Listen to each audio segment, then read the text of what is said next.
আউযু বিল্লাহি মিনাশ শাইতানির রাজিম। ক্বালা রাব্বি ইশরাহ লি সাদরি ওয়া ইয়াসসির লি আমরি ওয়াহলুল উকদাতাম মিন লিসানি ইয়াফকাহু কওলি। সম্মানিত দর্শক এবং শ্রোতাবৃন্দ, আপনাদের সকলকে জানাই সালামুন আলাইকুম। আরব্য প্রফেট মোহাম্মদ ইবনে আবদুল্লাহর নয়, কোরআনের মোহাম্মদুর রাসূলুল্লাহর ১০০টি সহিহ হাদিস, আহসানাল হাদিস, যার একটিও জাল জয়ীফ না, এর পর্ব নম্বর ৬। আসুন আমরা ২৬ নম্বর আহসানাল হাদিস জেনে নিই। অপরের সম্পদ অন্যায়ভাবে গ্রাস করা নিয়ে আল্লাহ কি বলছেন। এই কোরআনের ৪ নম্বর সূরা আন-নিসা এর ২৯ নম্বর আয়াতে আল্লাহ বলছেন, ইয়া আইয়ুহাল্লাযীনা আমানু লা তাআকুলু আমওয়ালাকুম বাইনাকুম বিল বাতিল ইল্লা আন তাকুনা তিজারাতান আন তারাদিম মিনকুম ওয়ালা তাকতুলু আনফুসাকুম ইন্নাল্লাহা কানা বিকুম রহিমা। তোমরা যারা ঈমান এনেছ শোনো, তোমরা নিজেদের একে অন্যের বিষয় সম্পত্তি অন্যায়ভাবে মোটেই খাবে না, তবে ব্যবসার উপলক্ষে নিজেদের সম্মতি অনুসারে খরচপত্রের কথা আলাদা। আর তোমরা কতলের মাধ্যমে নিজেদেরকে শেষ করবে না, আল্লাহ তোমাদের সাথে বড়ই দয়াময়, একথা সত্য সুনিশ্চিত।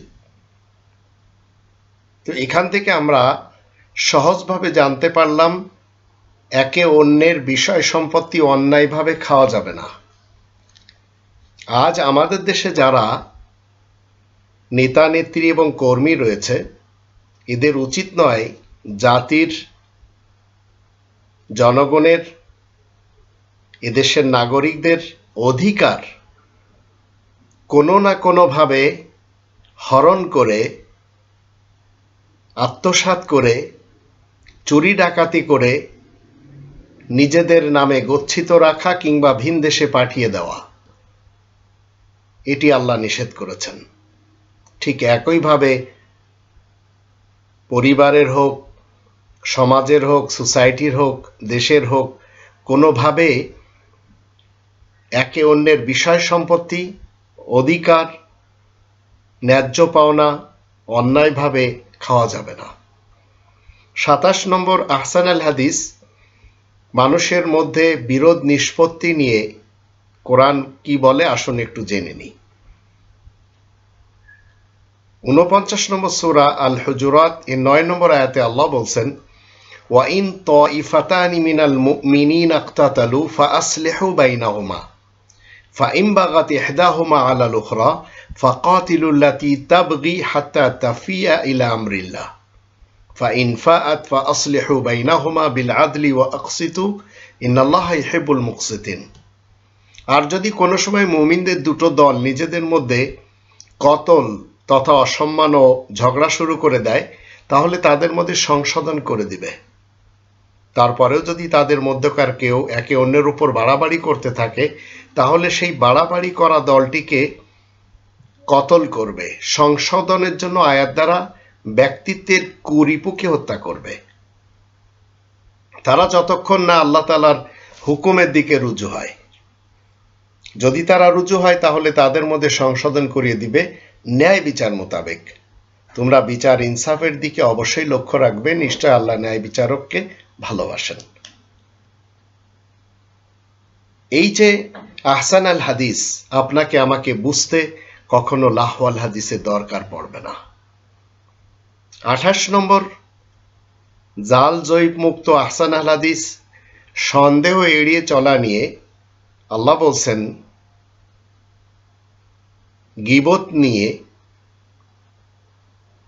জাসুসি করা নিয়ে, গোয়েন্দাগিরি করা নিয়ে ৪৯ নম্বর সূরা আল হুজুরাতের ১২ নম্বর আয়াতে আল্লাহ রাব্বুল আলামিন বলছেন, ইয়া আইয়ুহাল্লাযীনা আমানু ইজতানিবু কাসীরাম মিনাজ-যন ইন্না বা'দাজ-যন্নি ইসমুন ওয়ালা তাজাসসাসু ওয়ালা ইয়াগতাব বা'দুকুম বা'দা আইয়ুহিব্বু আহাদুকুম আন ইয়াকুলা লাহমা আখিহি মাইতান ফাকারিহতুমুহু ওয়াত্তাকুল্লাহ ইন্নাল্লাহা তাওয়াবুর রহিম।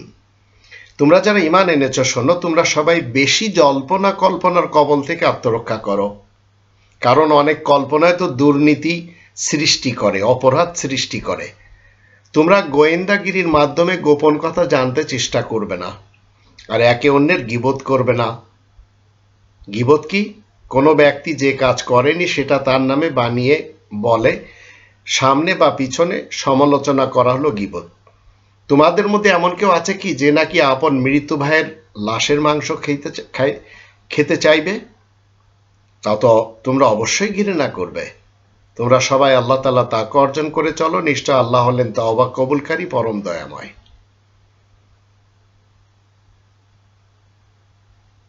এখন এই আয়াত থেকে আমরা গীবতের ব্যাপারে খুব ভালো করেই জানলাম। পরনিন্দা চর্চা করা যাবে না, যে কাজগুলি করা যাবে না সেগুলি সবই আমরা এখান থেকে জানতে পারলাম। সন্দেহ মুক্ত গ্রন্থ নিয়ে আমরা 29 নম্বর আহসান আল হাদিস জানব। 2 নম্বর সূরা আল বাকারার 2 নম্বর আয়াতে আল্লাহ বলছেন, আল্লাহ কি বলছেন? যালিকাল কিতাবু লা রাইবা ফীহি হুদাল লিল মুত্তাকিন। এটি সেই গ্রন্থ লিখিত আকারে যার ভিতরে কোনো সন্দেহ নেই, মুত্তাকিনদের জন্য গাইড করে, রাস্তা দেখায়। তো এই একটি গ্রন্থ পৃথিবীতে এমন, এই আল কিতাব, যা সন্দেহ মুক্ত। এর বিপরীত পৃথিবীতে যত কোটি কোটি বই রয়েছে, কিতাব রয়েছে, গ্রন্থ রয়েছে, ফলসফা রয়েছে, সবগুলি হচ্ছে সন্দেহযুক্ত। তো জীবন চলার পথে আপনাকে আমাকে সন্দেহ মুক্ত গ্রন্থকে আপনাতে হবে। 30 নম্বর আহসান আল হাদিস, আল্লাহ তাআলার বিধান অনুসারে বিচার করা নিয়ে। 5 নম্বর সূরা আল মাইদার 45 নম্বর আয়াতে আল্লাহ বলে দিয়েছেন, ওয়া কাতাবনা আলাইহিম ফিহা আন্না নাফসা বিন নাফস ওয়াল আইনা বিল আইন ওয়াল আনফা বিল আনফ ওয়াল উযুনা বিল উযুন ওয়াস সিন্না বিস সিন ওয়াল জুরুহা কিসাস ফামান তাসাদ্দাকা বিহি ফাহুয়া কাফারাতুল লাহ ওয়া মান লাম ইয়াহকুম বিমা আনজালাল্লাহ ফাউলাইকা হুমুজ জালিমুন। আর মানুষের জন্য আমি আইনে, এই তাওরাতে নির্দেশ লিখে দিয়েছি, জানের বদলে জান, নাফসা বিন নাফসি, চোখের বদলে চোখ, নাকের বদলে নাক, কানের বদলে কান, দাঁতের বদলে দাঁত, আর সব রকমের জখমের কিসাস তথা বদলা ঠিক এই হিসেবে। কিন্তু যদি কেউ তার সদাকা মানে মাফ করে দেয়, সদাকা করে দেয়, তবে সেটা তো তার জন্য কাফফারা, দাবি অনুযায়ী প্রতিদান হিসেবে গণ্য হবে। যে বিচারকেরা আল্লাহ তাআলা নাজিল করা বিধান মোতাবেক ফয়সালা দেয় না, এমন ধারার বিচারক সমাজিত দুর্নীতি বা জালিম।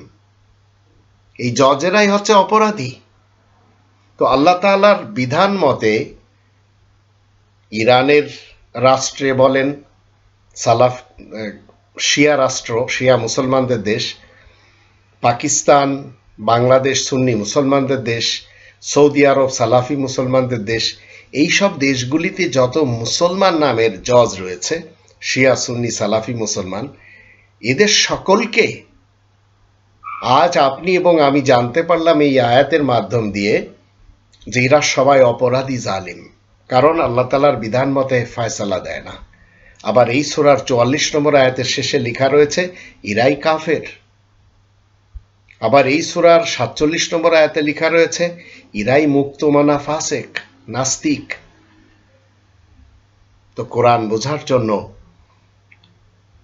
আপনাকে আমাকে আরব্য প্রফেট মোহাম্মদ ইবনে আবদুল্লাহ সাহেবের কোনো একটি রিওয়ায়াতকে দরকার পড়বে না।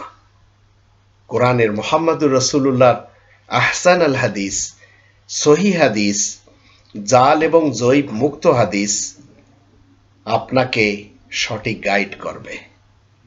আল্লাহ আমাদের আহসান আল হাদিস মেনে জীবন কাটানো তৌফিক দান করুন, আর লাহওয়াল হাদিস থেকে আমাদেরকে সবসময় দূরে রাখুন।